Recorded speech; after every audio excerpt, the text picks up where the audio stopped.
My name is Nina, and I never thought I'd be telling this story. I grew up in a world of privilege, the only child of Robert and Elizabeth Collins. My father was a self-made man, having built his business empire from the ground up. He was stern but loving, always pushing me to be my best. My mother, on the other hand, was the epitome of grace and sophistication, moving through high society circles with ease. Our family lived in a sprawling mansion on the outskirts of the city.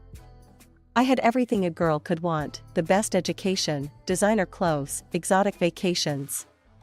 But despite all the material comforts, there was always a part of me that felt empty. Enter Mark Johnson. I met him during my final year of college, and it was like a bolt of lightning struck me. He was charming, handsome, and seemed to understand me in a way no one else ever had. We started dating, and for the first time in my life, I felt truly alive. There was just one problem: my parents hated him. "Nina, darling," my mother said one evening over dinner, "don't you think Mark is attracted to you not only by your inner qualities, but also by our money?" My father chimed in, his face set in a hard frown. "He's got no prospects, no ambition. He's not the kind of man who can give you the life you're accustomed to." "I don't care about any of that," I shouted, pushing away from the table. "I love him, and he loves me. Isn't that what matters?" Things came to a head when Mark proposed. It was a simple affair, no fancy restaurant, no elaborate setup. Just the two of us, walking in the park where we had our first date. He got down on one knee, pulled out a modest ring, and asked me to be his wife. I said yes without hesitation. When I told my parents, all hell broke loose. "If you marry him, you're no longer welcome in this house," my father roared. "Daddy, please," I begged, tears streaming down my face. "Can't you just be happy for me?" But he wouldn't budge. My mother stood silently by his side, her face a mask of disappointment. I left that night, my heart breaking, but my resolve firm. I moved in with Mark, into the small apartment he shared with a roommate. It was a far cry from the luxury I was used to, but I was determined to make it work. The weeks leading up to the wedding were a blur of planning and stress. I kept hoping my parents would come around, that they'd realize how much their presence meant to me. But as the big day approached, it became clear they weren't going to change their minds. As I walked down the aisle, I scanned the faces of our guests, still holding out hope that I'd see my parents. But they weren't there. For a moment, sadness threatened to overwhelm me. Then I saw Mark, standing at the altar, looking at me like I was the most beautiful thing he'd ever seen. In that moment, everything else faded away. My parents' absence, the modest surroundings, the uncertain future, none of it mattered. I was marrying the man I loved, and that was enough. After the wedding, Mark and I moved into the luxury apartment in the city center that my beloved grandfather had left me. It was a stark contrast to Mark's old place, spacious, with high ceilings, and a view of the city skyline. I spent days decorating it, trying to make it feel like our home. As the days turned into weeks and then months, we settled into married life. Mark threw himself into his work at a local marketing firm, often coming home late but always with a smile and a kiss for me. I busied myself with setting up our home and volunteering at a local animal shelter. About a year and a half after our wedding, our lives changed forever. I still remember the day I found out I was pregnant. My hands were shaking as I held the positive test, a mix of excitement and terror coursing through me. When I told Mark, his face lit up like a Christmas tree. "We're going to be parents," he exclaimed, picking me up and spinning me around. "Nina, this is amazing." When our son, Jacob, was born, I was overwhelmed with love. He was perfect, 10 tiny fingers, 10 tiny toes, and a shock of dark hair, just like his father's. Through the haze of exhaustion and joy, I snapped a picture of him and sent it to my parents. I waited for a response. A call, a text, anything. But there was nothing but silence. "They'll come around," Mark assured me, seeing the hurt in my eyes. How could they resist this little guy? I tried to push the disappointment aside and focus on our new family. A few months after Jacob was born, I decided it was time for me to get back to work. I found a part-time position as a manager at a local boutique. Balancing work, a newborn, and keeping the house in order was a challenge, but I was determined to make it work. I'd wake up early to feed Jacob, drop him off at daycare, work my shift, pick him up, make dinner, clean the house, and collapse into bed, only to do it all over again the next day. But as Jacob neared his first birthday, I started to notice changes in Mark. He became more distant, often coming home even later than before. When he was home, he seemed distracted, always on his phone. "Everything okay at work?" I asked one night as we got ready for bed. "Yeah, just busy," he mumbled, not meeting my eyes. "Big project coming up." As I drifted off to sleep that night, Jacob's soft breathing coming through the baby monitor, I couldn't shake the feeling that something was off. But I pushed it aside. We were happy, weren't we? We had a beautiful son, a lovely home, good jobs. What more could I want? The changes in Mark became more pronounced as time went on. One evening, as I was putting Jacob to bed, Mark cornered me in the nursery. "Nina, we need to talk," he said, his tone unusually serious. "I think you should quit your job." I blinked, sure I had misheard him. "Quit my job? Why?" "Look around," he gestured vaguely. "The house is a mess. Jacob needs more attention. I think it would be better if you focused on being a full-time mom and housewife." I felt like I'd been slapped. But I love my job. And I thought we were managing just fine. Mark's face hardened. "Well, we're not. I'm the man of this house, and I'm telling you, it's time to quit." We argued late into the night, but in the end, I gave in. I told myself it was for the good of our family, that Mark was just stressed from work. The next day, with a heavy heart, I handed in my resignation. At first, I threw myself into my new role with gusto. I deep cleaned the apartment, tried new recipes, and spent hours playing with Jacob. But as the days wore on, I found myself missing the structure and satisfaction of my job. Meanwhile, Mark's behavior continued to change. He started coming home later and later, often smelling of alcohol. Our bank account, which I had access to, showed mysterious withdrawals. One night, as I was folding laundry, I confronted him. "Mark, where is all our money going? We're barely making ends meet." He exploded. "Maybe if you knew how to budget properly, we wouldn't have this problem." I recoiled, shocked at his outburst. This wasn't the man I married. Things only got worse from there. Mark began criticizing everything I did. The house was never clean enough, dinner was never good enough, I wasn't attentive enough to Jacob. The final straw came when Jacob got sick with a nasty flu. He was running a high fever and crying constantly. I was at my wit's end, having been up for 2 nights straight. "Mark, please," I begged. "Can you take a day off work to help me with Jacob? I'm exhausted."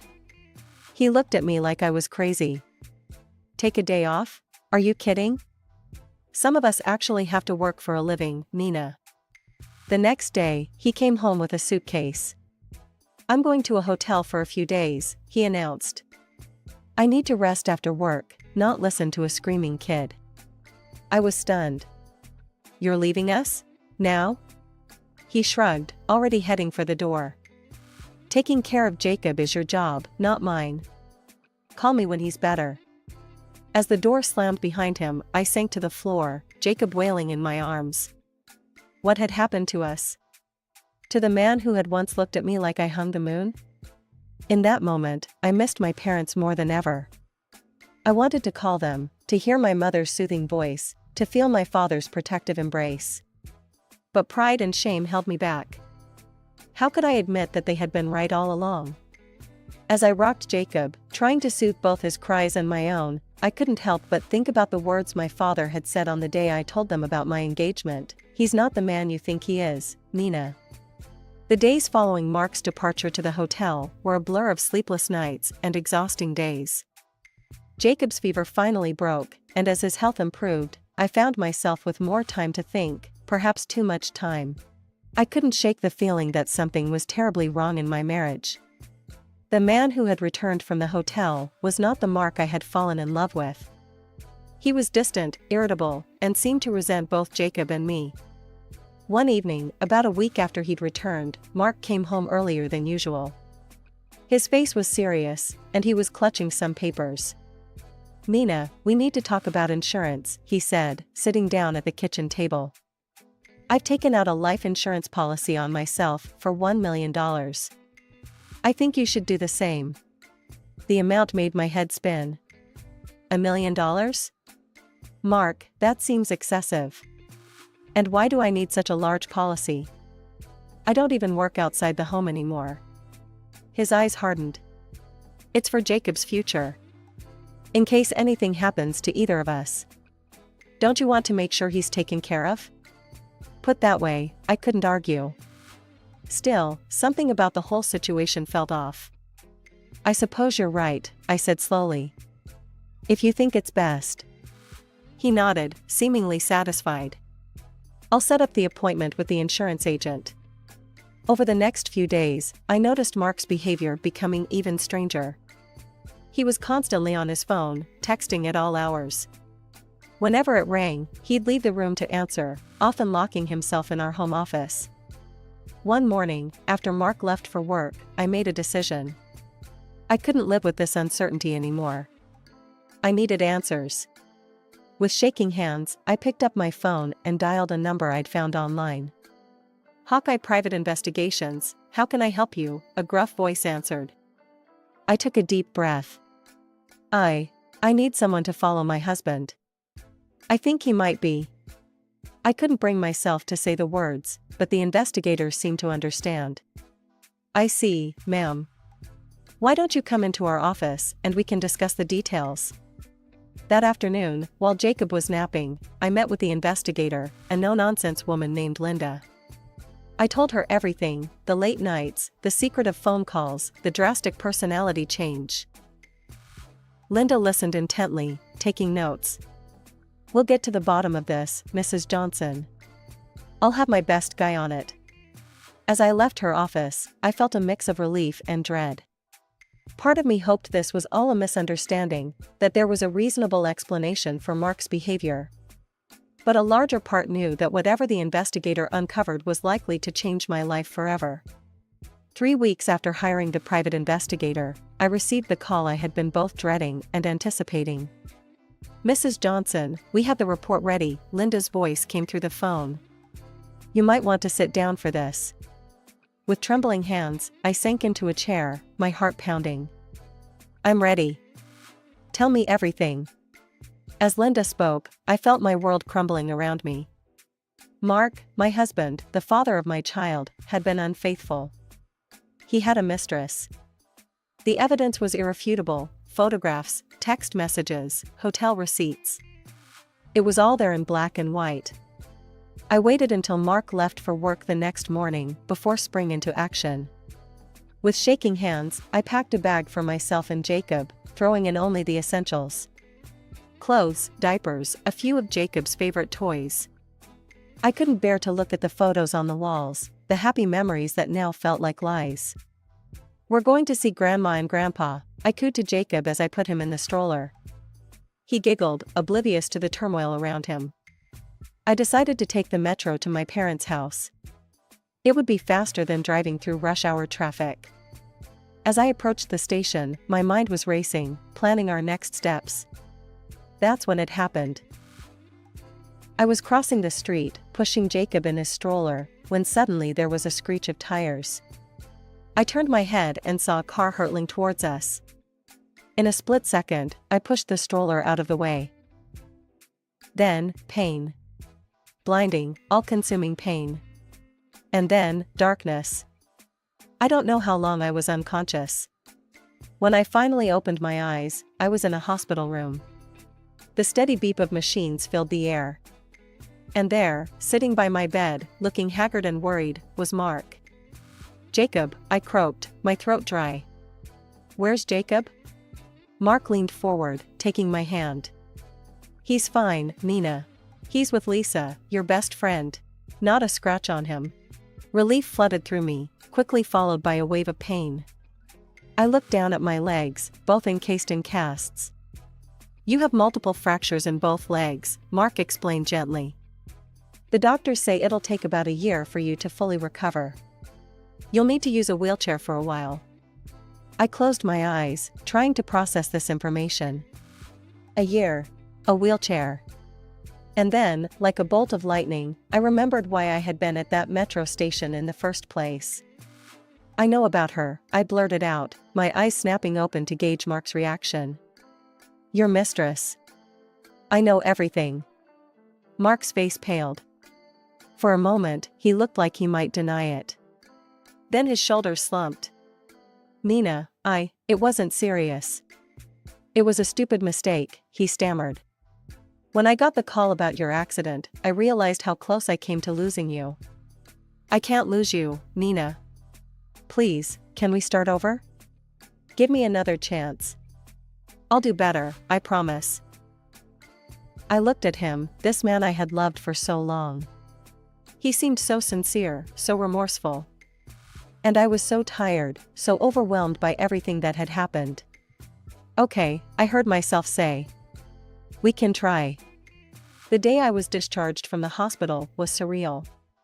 Mark arrived with a bouquet of my favorite flowers, pink peonies.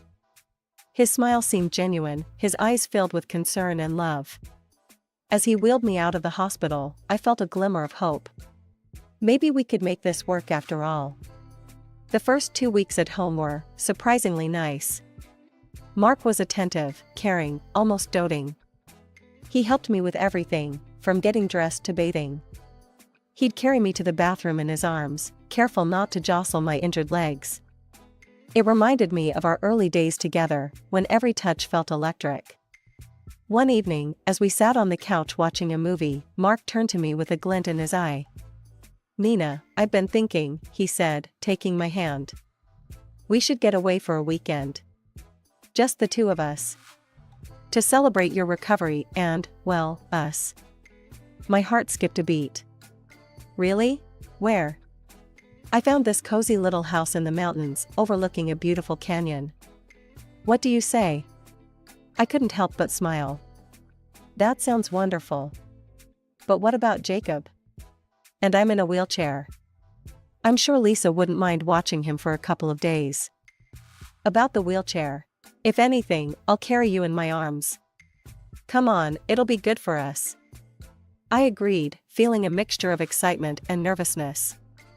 This could be exactly what we needed to reconnect. The drive to the mountains was peaceful. As we wound our way up the narrow road, I felt the tension of the past months slowly melting away. The house, when we arrived, was everything Mark had promised, cozy, secluded, with breathtaking views of the canyon. I'm going to explore a bit, Mark said after we'd settled in. Why don't you rest? I nodded, watching him disappear down a trail. Left alone, I decided to check my emails. I hadn't had a chance to do so since the accident. My phone was nowhere to be found, so I wheeled myself over to Mark's laptop. As I opened the browser, an email notification popped up. It was from an unfamiliar address, but the subject line made my blood run cold. Urgent, new information about your case. With trembling hands, I clicked on it. The message was from Linda, the private investigator I'd hired weeks ago. My heart pounded as I read. Mrs. Johnson, I've been trying to reach you. Your number is out of service. I've uncovered disturbing new information. You're in danger. Your husband was involved in your accident. He's trying to get rid of you for the insurance money and your apartment. His mistress was driving the car that hit you. I've attached evidence, photos, videos, texts. Please contact me immediately. I stared at the screen, my mind reeling. There was Mark, plotting with his mistress. There were bank statements showing large withdrawals. There was a grainy video of a woman who looked remarkably like Mark's assistant behind the wheel of a car, moments before impact. Just as I closed the laptop, Mark walked in. I tried to compose myself, but my heart was racing. Everything okay, Nina? He asked, his voice deceptively casual. I forced a smile. Yeah, I can't find my phone. have you seen it? A cold smile played on Mark's lips. Oh, that. It broke down suddenly. Must have been damaged in the accident. A chill ran down my spine. I needed to contact someone, anyone, but how? Mark, I said, trying to keep my voice steady. Could I borrow your phone? I want to check on Jacob, see how he's doing with Lisa. He hesitated for a moment, then handed me his phone. Sure, go ahead. I'll just be right here. My hands trembled as I took the phone. Mark hovered nearby, watching. I knew I couldn't call the police or even Lisa.